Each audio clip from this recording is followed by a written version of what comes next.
inherited will, the destiny of the age, and the dreams of the people. As long as people continue to pursue the meaning of freedom, these things will never cease to be. Gold D. Roger. Did you ever wonder what that means and what the One Piece story is actually about? Well, after 26 years of absolute love for this wonderful piece of fiction, I'm here with the answer. So stick around if you love One Piece as much as I do, and don't mind me spoiling the end of it for you. Now, One Piece has been an integral part of my life during the past 20 years or so. I love this. It is one of the best modern pieces of fiction, in my opinion. And I just wanted to create this content and share it with the community. So, without further ado, let's just get into this. Spoiler alert, however, if you are not up to date with the manga until namely chapter 1086, then please do yourself a favor and do not continue this video unless you really don't mind being spoiled. Now, before I start though, I must give a huge shout out to this wonderful One Piece community whose content certainly influenced my conclusions in this video. Hence, and in no particular order, I would like to shout out Joy Girl, The Hidden Island, Randy Troy, King of Lightning, Parvision, Arthur, the Library of O'Hara, Threeville, Dexake, and Mr. Morge. You guys and girl are awesome. Your content is awesome. Please keep doing what it is that you do. Also, and before getting into the details, let's just set the expectations here. I will not give you the name of the ancient kingdom in this video. I will not tell you what the D stands for, but I will tell you what it actually means. I will, however, tell you all of what this means, and I will also tell you how it will all end. Aside from the obvious, Luffy will find the One Piece. So, if you want to know what the meaning of D actually is and what the story is building up to, and want me to sum it all up, 30 years of storytelling just in 10 minutes, well then let's get started. The D. Now I know that everyone wants to know what that stands for and what the D actually means, etc, etc. But I'm sorry to break it to you.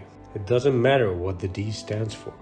It can stand for dreams, for dawn, for Deva, shout out to Threeville there.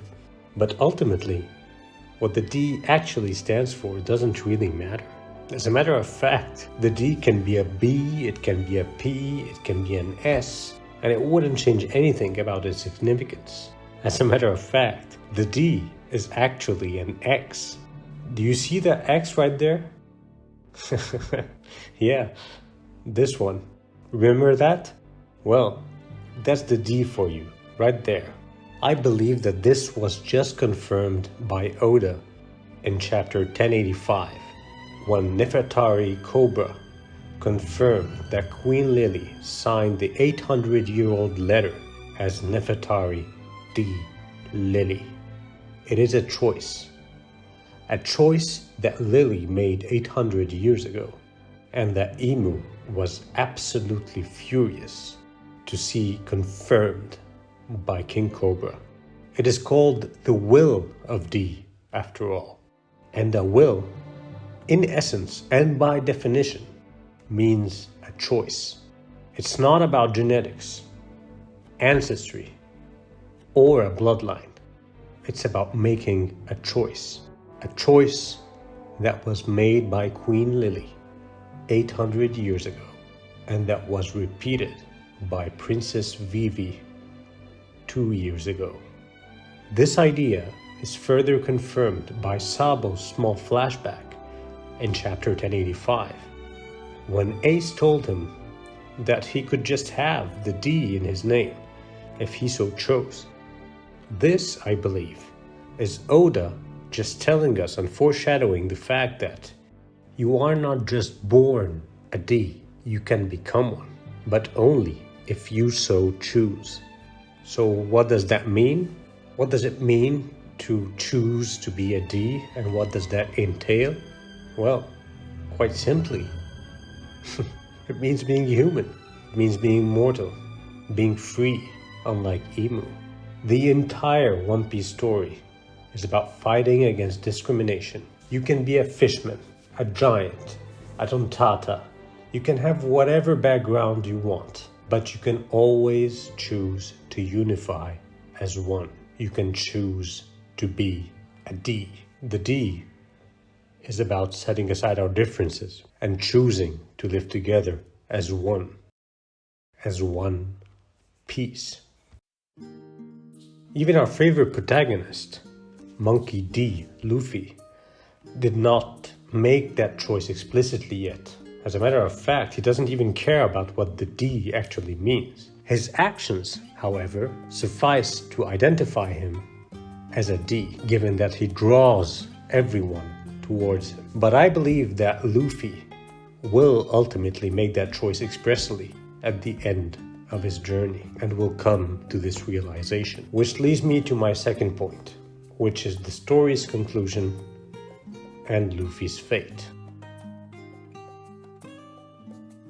I'm sorry to break it to you like this, and I know that a lot of people are gonna be upset about this and about me saying this, but Luffy is gonna die.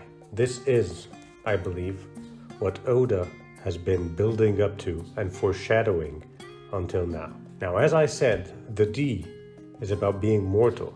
This is why people inherit that will throughout time. Joy Boy died, but he knew perfectly well that someone else would eventually come to fulfill his will. Someone who shares that same will, the will of D.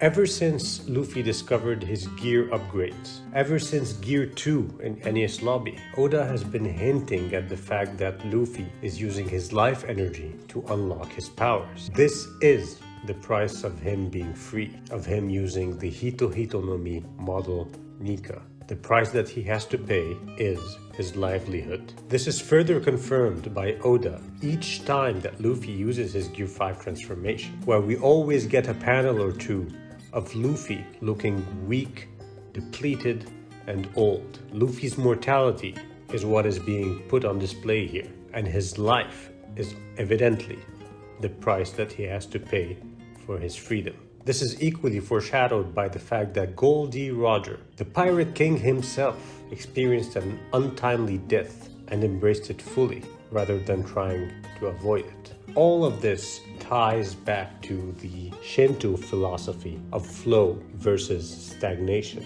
In Shinto belief, stagnation is synonym to filth and impurity. Stagnant water translates to bacteria and impurity, whereas flow results in renewal, growth, and ultimately purity. Emu here represents stagnation, being jailed by the shackles of time, being immortal. And Joy Boy and Luffy, on the other hand, represent flow, renewal, and the constant transmission of the will of D from a generation to another. And now for the biggest spoiler moment of this video that will be revealed, I believe, in a 5 years time. And I really don't like to say I told you so, but I truly believe that Trafalgar Law will offer performing the immortality surgery to Luffy after Luffy is completely drained by an excessive use of his Gear 5 transformation in combat in the final war. This, I believe, is the moment when Luffy will expressly choose to be a D by accepting his death, accepting his mortality, rather than having his friend Trafalgar Law sacrificing his life for Luffy to become immortal. Anyways, guys, I just wanted to share my thoughts about all of this, and apologies about the gloomy ending and the possible spoiler of the end of One Piece. See you in 5 years when we will discuss this again. But yeah, I have a lot of other ideas that I would absolutely love to discuss and share with you guys about the Ancient Kingdom, about the Void Century, about the Will of D, and a lot of other stuff. But you just let me know in the comments below if you'd actually want me to create more content like this. Thank you guys very much for being an awesome One Piece community, and I'll see you all very soon.